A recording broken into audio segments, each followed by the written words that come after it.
appreciating our substantive speaker for steering us so well through this very sensitive subject matter. He has done a very good job and we thank him.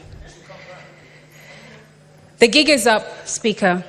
The Emperor has no clothes. Speaker, I wish to lay the foundation of my contribution in the famous play titled King Lear by William Shakespeare. Widely regarded as Shakespeare's finest work, King Lear is an allegory that illustrates a sharp fall from grace from a king who is drunk with pride, with ego, the desperate need for control and praise, who makes a series of mistakes by listening to his immoral eldest two daughters and bad advisors, who exist only to praise him for their own personal gain. Though caring for him greatly and always wanting the best for him, Speaker, King Lear chooses to reject his youngest daughter, Cordelia, because she refuses to flatter or feed his ego like the others, by telling him the truth, even at the risk of her losing her inheritance. Shakespeare's motif revolves around King Lear's fall into error and Machiavellian ways, which we see when he arrogantly declares that he has ultimate power and can choose to ignore his subjects whenever he is pleased with them. His inability to see the truth leads him to lose power, wealth, his senses, his truest daughter Cordelia, and ultimately his own life. Speaker, the entire internet was screaming during Sunday night's interview with the president. Don't mean to anthropomorphize, but TV screens across the country would have turned themselves off themselves if they could, after what is said to have been a train wreck of a conversation from start to finish that left the emperor naked. I must acknowledge, however, the decision by the president to have a 2-hour unscripted sit-down, because seldom do African heads of state risk putting themselves in unpredictable, uncontrolled environments like that. With our majority leader setting the tone through this motion, let the Senate be your Cordelia, Mr. President. You are a leader in the service industry, and I was told just last night that the two most vital pillars in the service industry are perception and experience. And for such a delicate subject matter, you at the very least need a stellar crisis communications team, because your words kept fueling the fire last week. I also want to remind the president that it's not about him. It's not personal. We didn't name it Kenya Kwanza. That wasn't us. Kenya Kwanza. Not Kwanza the noun, Speaker, but Kwanza the adjective. And instead of putting Kenya first, your presidency has put Machiavellianism first, like King Lear, when all that us young people wanted was for you to put Kenya first. Like a performance review of sorts, Speaker, we expected that on his third attempt to address us on Sunday night, he would come with details, with data, definitives, strategies, but it was still so vague, so non-committal, so uninformed. It felt dismissive and disconnected. Speaker, the president went on national television without a clue of what has been happening in the country that he believes he governs. Was the deputy president right in his address last week as well, that his boss may not know all that is going on in the country? How many people are in custody, he was asked. He replied, I have a ballpark figure from the police that they have enough people. What do you say to the youth who say yours is not a listening government, he was asked. He said, I have 4 things: housing jobs, digital jobs, export of labor, manufacturing. You believed barely 1.5 years ago that you could run the country on 2.9 trillion. In a few months, you went to Parliament and requested 3.6 trillion. This year, you went to Parliament and requested 4.2 trillion. And what do they see in return? They see extravagance in government, he was told. He replied, let me tell you the following. Today, universities were almost closed because of debts of 60 billion shillings. I have enhanced their budget by 40 billion shillings because education, to me, is the greatest equalizer. Speaker, this went on and on and on. Tone deaf and not answering what Kenyans really wanted to hear from the president. Not only were shots fired at innocent young protesters last week, Speaker, But it seems in this interview, we also saw shots fired at his cabinet, his deputy president, and even the communications team caught astray. So what are some solutions? Speaker, in response to austerity measures as directed by this motion, the President has, on record, made pronouncements of what he plans to do. Young people do not want more dialogue or multi-sectoral groups before he actions what he has already committed to do. In his Wednesday, 26th of June press conference, the President committed to do the following. 1, reduce expenditure, starting with the Executive Office of the President and extending it to the entire executive arm of government. 2, operational expenditure in the presidency be reduced to remove all allocations for the confidential vote, reduce travel budgets, hospitality, and purchase all motor vehicles and renovations, as well as other expenditures. Number 3, Parliament, the judiciary, and county governments working with the National Treasury also undertake budget cuts. This clearly shows, Speaker, that the President knows exactly what he needs to do and precisely what he needs to focus on. Get rid of corruption, get rid of wastage, get rid of breaching court orders, get rid of misdirective and duplicative pots of money like CDF, which completely usurp the true function of a legislator. Speaker, members of Parliament are supposed to legislate and ministries are supposed to implement. No parliamentarian should have a CDF allocation because our role is simple: to represent, to oversight, and legislate. We have no business building markets and roads and hospitals. Get rid of CDF that bastardizes the role of a member of Parliament. We also want a repeal of other unconstitutional legislations since this government came into power. And we want leaders to be leaders, Speaker, not leaders to be dealers. However, to achieve all this, we also want to hear definitives and strategies, not broad, pie-in-the-sky pronouncements. By now, Speaker, we should already have heard how much he will reduce expenditure in his office. How much will you cut from your travel budget, your hospitality budget, from the purchasing of motor vehicles and renovations? Speaker, the President has economic advisors who work for him round the clock and should have crunched preliminary numbers for us to see by now. On Sunday, the 30th of June, he was asked on national TV again if he'll reduce his ministers and ministries, to which he replied, and I quote, "That is an area that we will have to look into because that is a reality that we will face." It clearly shows that the President needs to do. Speaker, for my second proposal, let's go to Article 152(1) of our Constitution. That the Cabinet consists only of A, the President, B, the Deputy President, C, the Attorney General, D, not fewer than 14 and not more than 22 Cabinet Secretaries. This means, Speaker, that our Constitution provides that the President can cut the number of ministries to 14 from the current 21, saving the country billions of shillings. The Constitution goes further to say in Article 152(5) that the President, A, may reassign a Cabinet Secretary, B, may dismiss a Cabinet Secretary, and C, shall dismiss a Cabinet Secretary if required to do so by a resolution. Sorry, not sorry, Mr. President, but wake up your Minister of Youth Affairs, because the youth are telling you that they are desperately underserved. Wake up your Minister for Interior, because too many poorly trained, trigger-happy police officers exist under his watch. Wake up your Minister for Labour, because young people are protesting in the streets due to a lack of equal opportunities.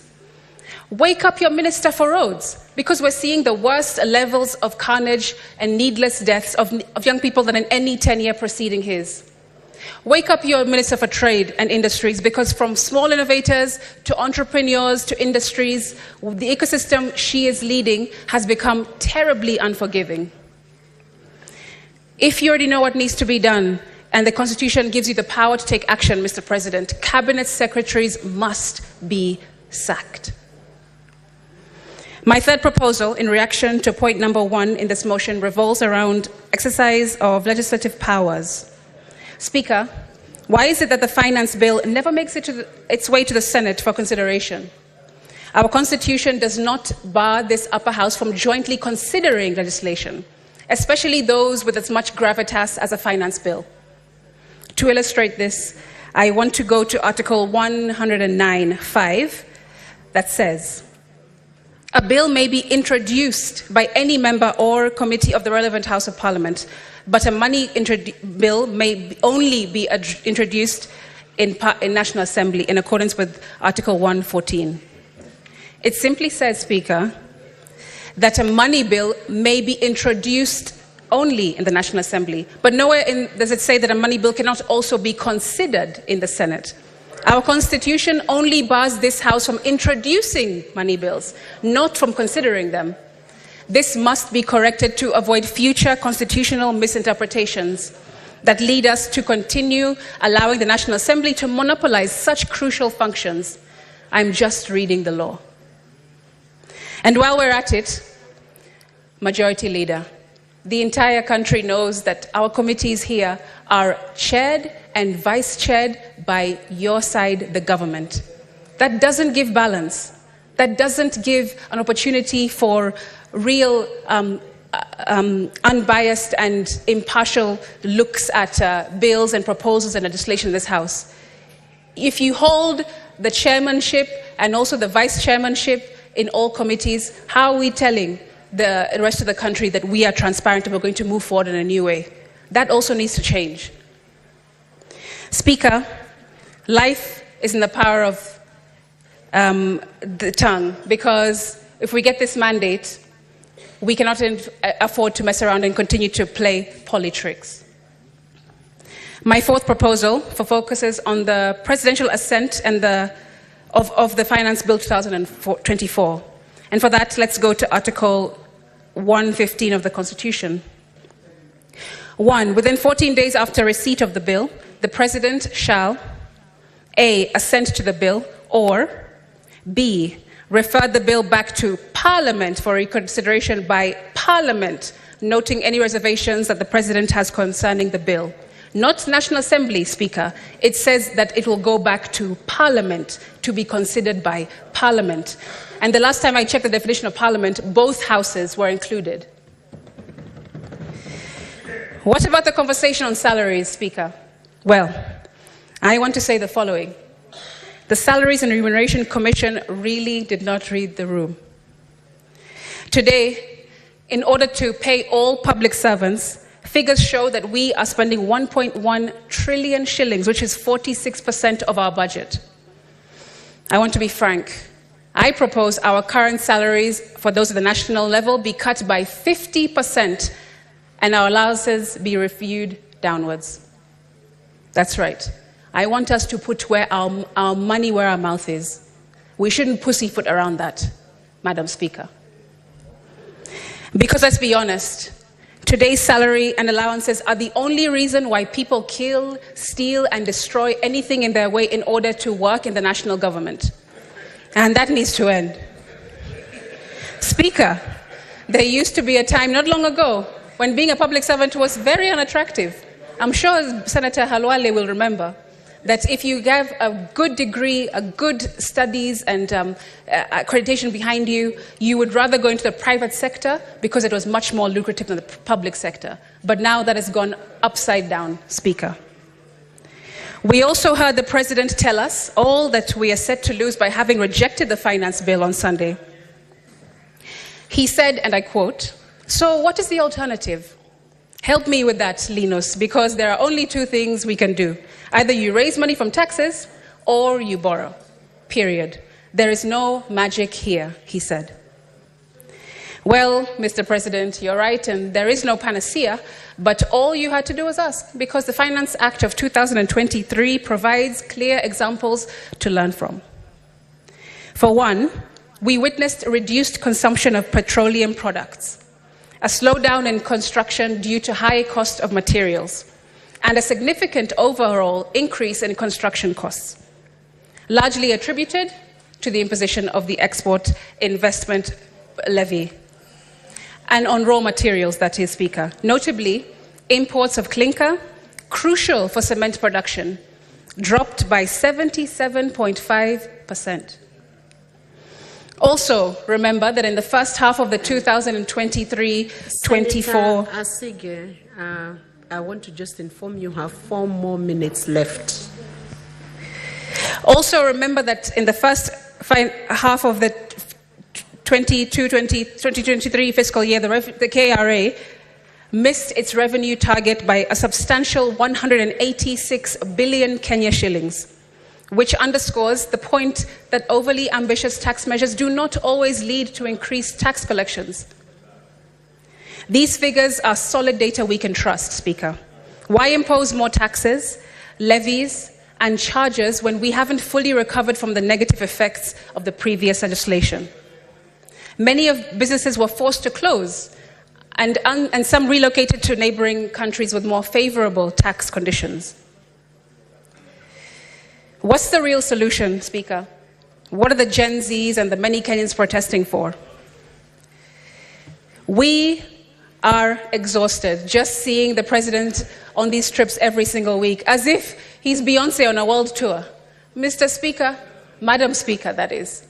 The president is not on a world tour. He should stay in the country and do his job like the rest of us do in this country. Yes, he may have had many plans, but Mr. President, exporting our brightest minds to work abroad is not the solution. This brain drain is crippling us and cannot be quantified at all. Did you know that these countries who call for Kenyan workers, do you know what they ask for when they are calling for us? They want under 45s only, highly skilled, well-educated, in good health even, and they must undergo rigorous vetting because they have a particular criteria of people they're looking for. That means that we are removing our best minds, our best workers, our best laborers, and shipping them off to Australia, Germany, England. But do they ever bring the people here, Speaker? They do not.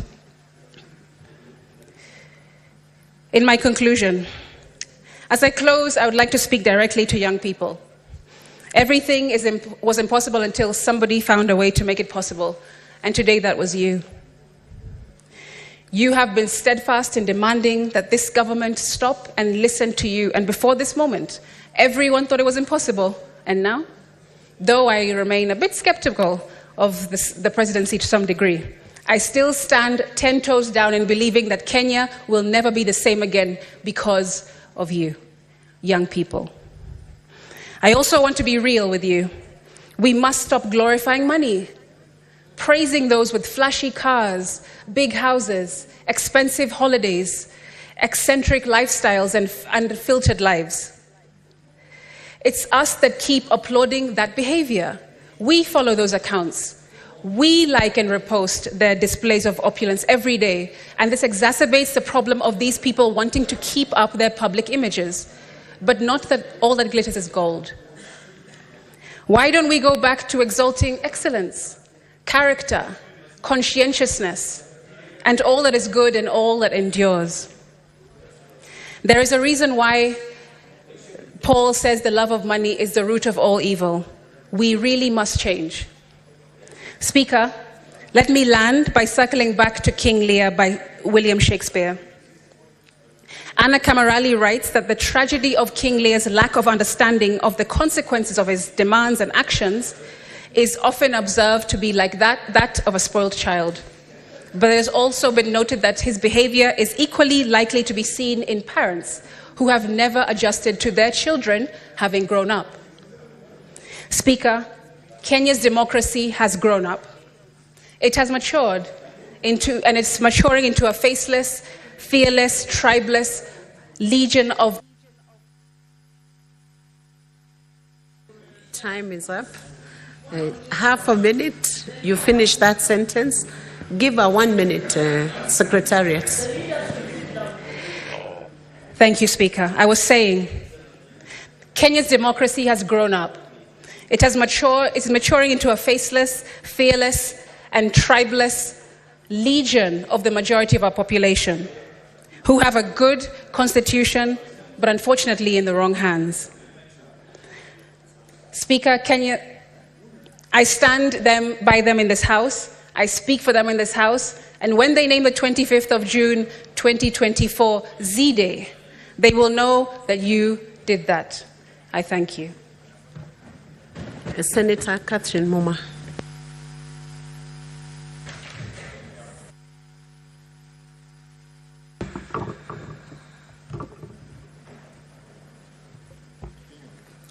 Thank you, Madam Speaker, for the opportunity to speak to this very important motion, the State of the Nation.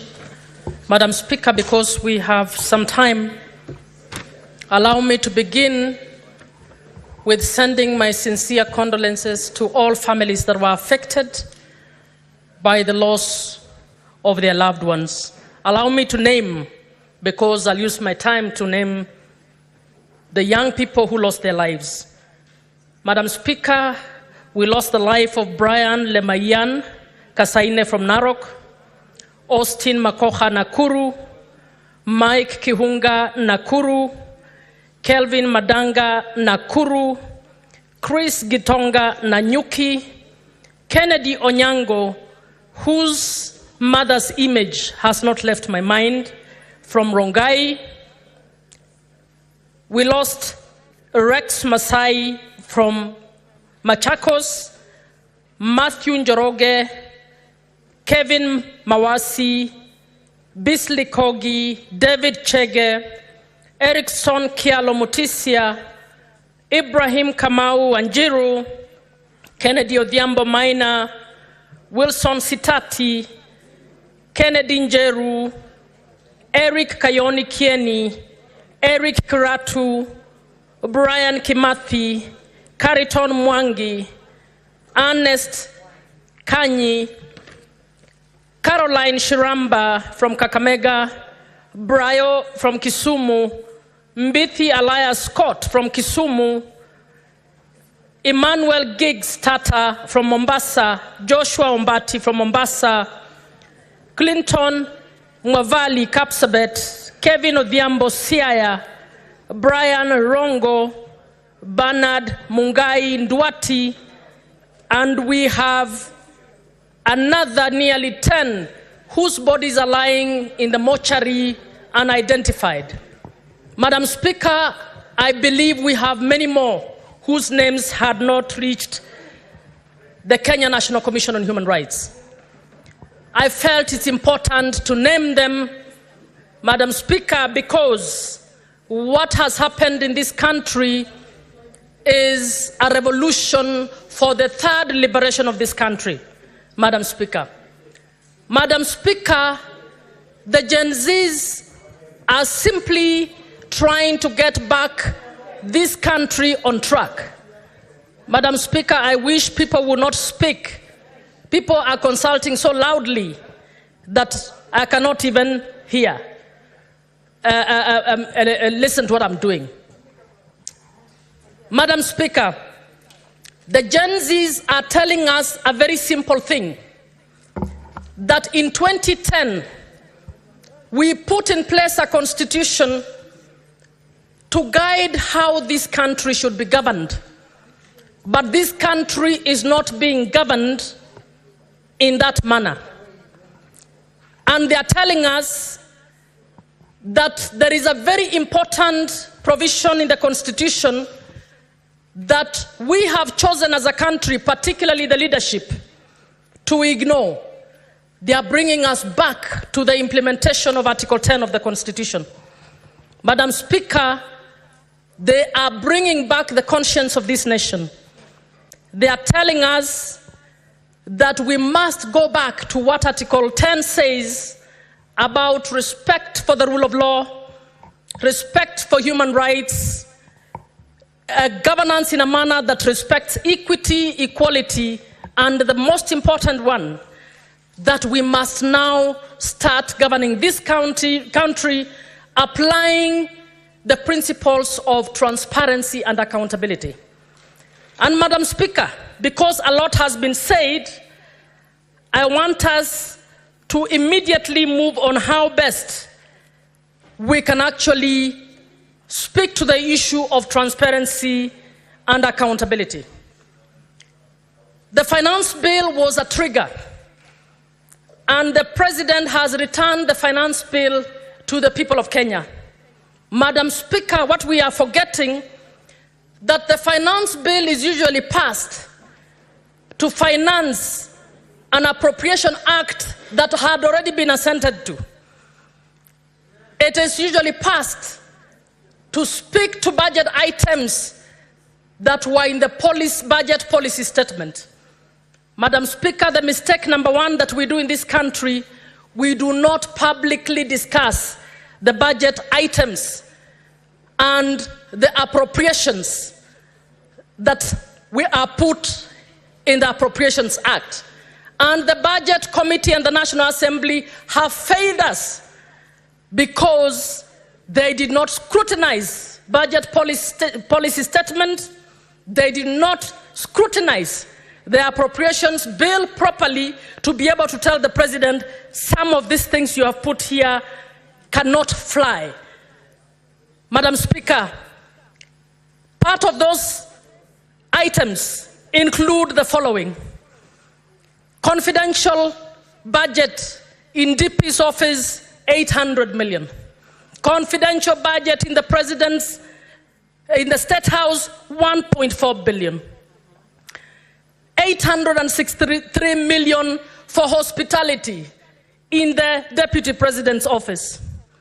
400 million for dealing with the drugs, and Nakada will be given some more money.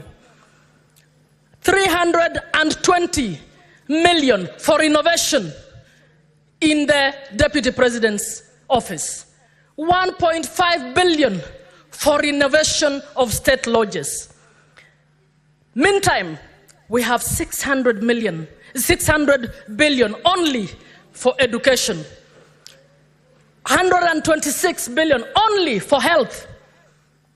Madam Speaker, I can go on. This is a public document. Please go and look at it.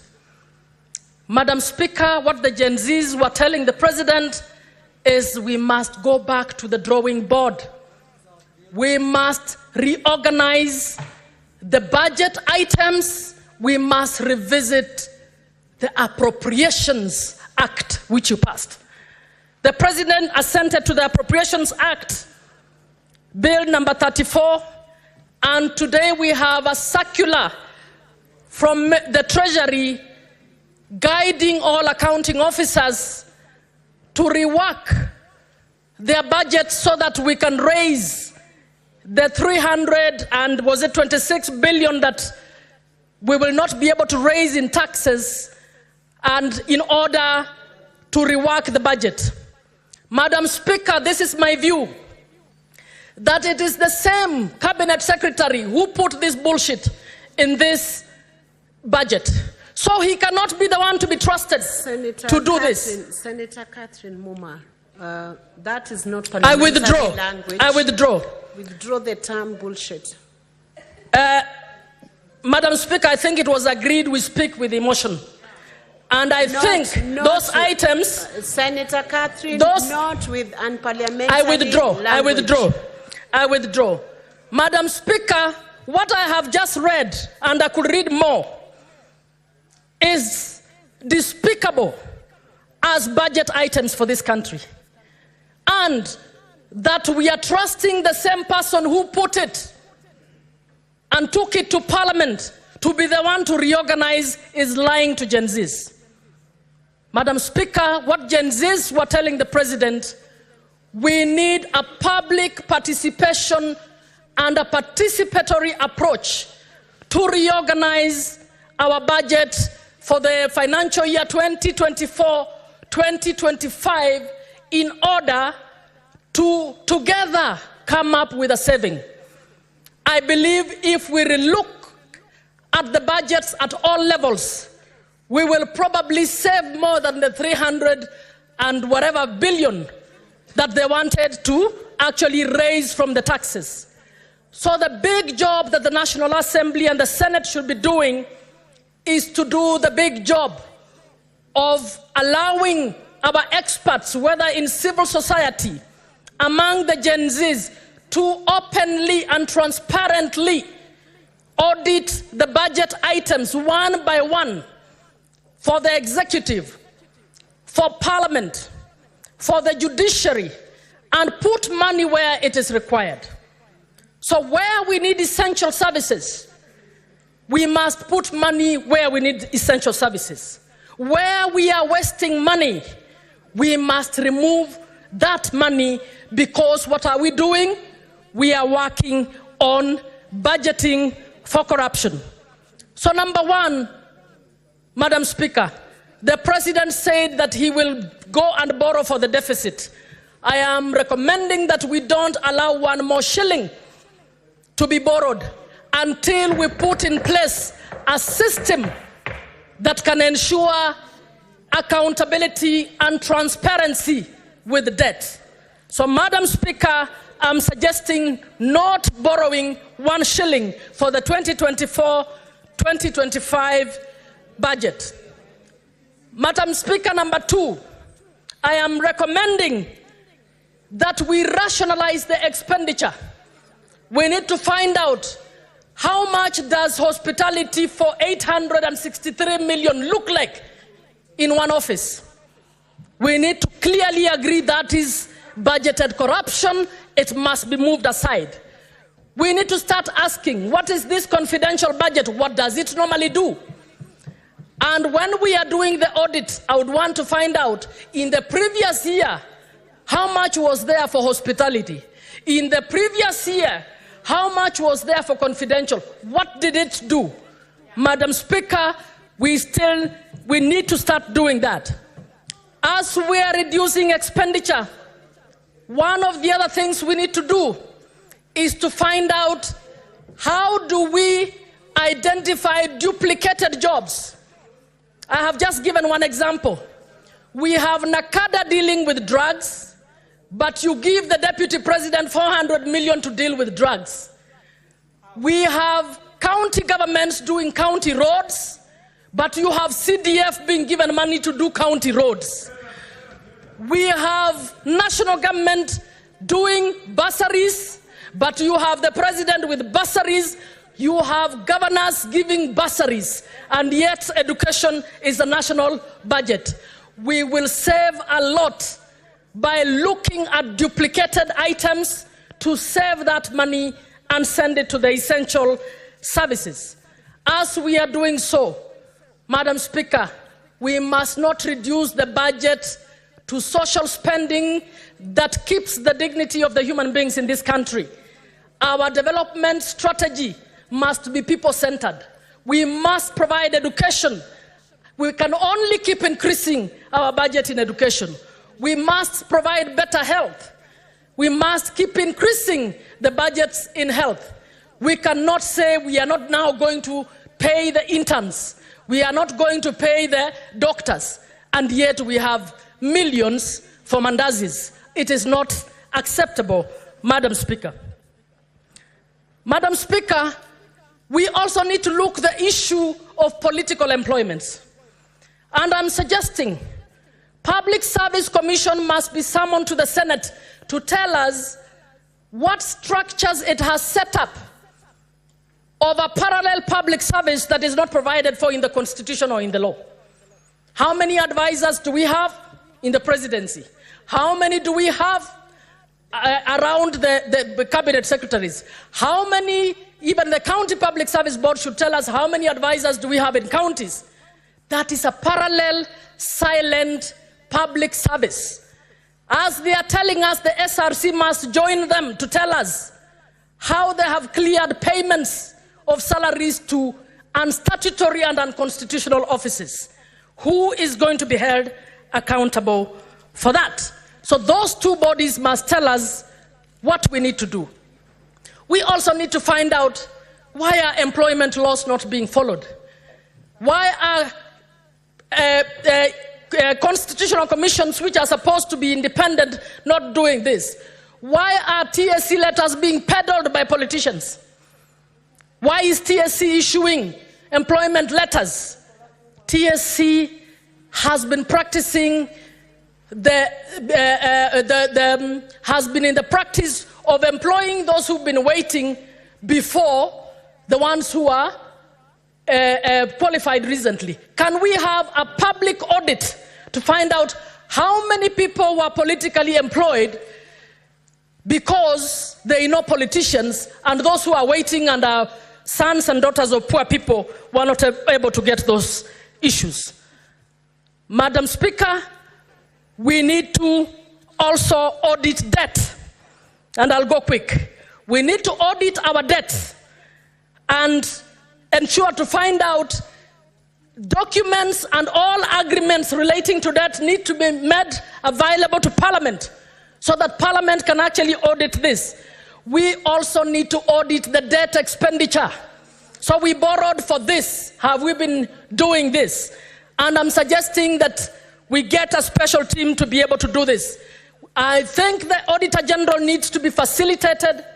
Parliamentary PBO office needs to be revamped to help us to do debt auditing, Madam Speaker.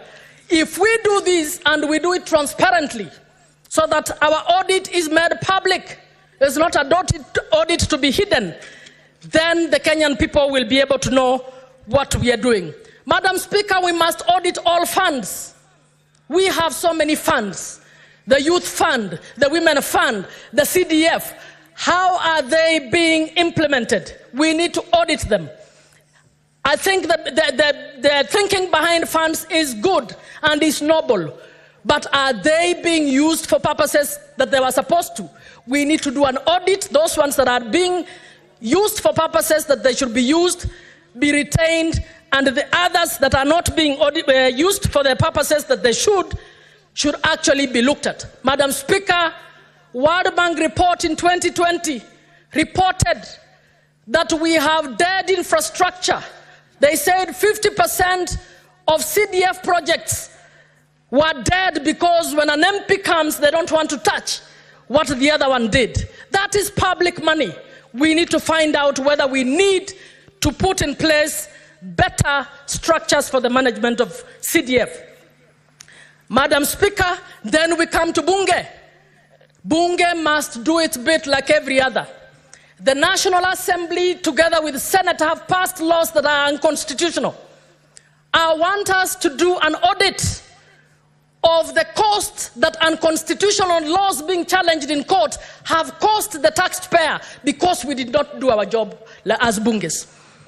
I want to find out how many laws we have passed. For instance, 30 minutes to pass a law to enable the KDF to be set against our kids. No public participation, no adequate time for members of Parliament to discuss that. Madam Speaker, as Bunge, we must take responsibility for passing laws that have violated the Constitution, for passing laws that have circumvented the Constitution. Madam Speaker, I want to speak to the people of Kenya as well. As we are speaking and everybody is taking responsibility, I would want our people to also take responsibility. When we queue to receive 200 shillings from politicians in funerals and elsewhere, I want us to start asking ourselves, where do you think this person has got money from? He does not have even one industry in that county of yours. He does not have a factory where he's employing anybody. He moves around in very, very affluent vehicles, dressed up well, and just stands and dishes money, and you take that money. Ask yourself, who in their right mind would take monies that they have worked hard in a business to build a business and start dishing it out? What are we doing? That is money that should have been providing your schools that is being dished out to you. That is money that should have been making it possible for you to get access to health that is being dished out to you. Madam Speaker, we need to speak to our people to say, do not encourage thieves and do not elect thieves. Let us do what is right and let us ensure that this country moves forward. So it is a moment of reckoning, not just for members of Parliament, not just for the President, not just for the CSs, even for the church leaders and other leaders. Where do you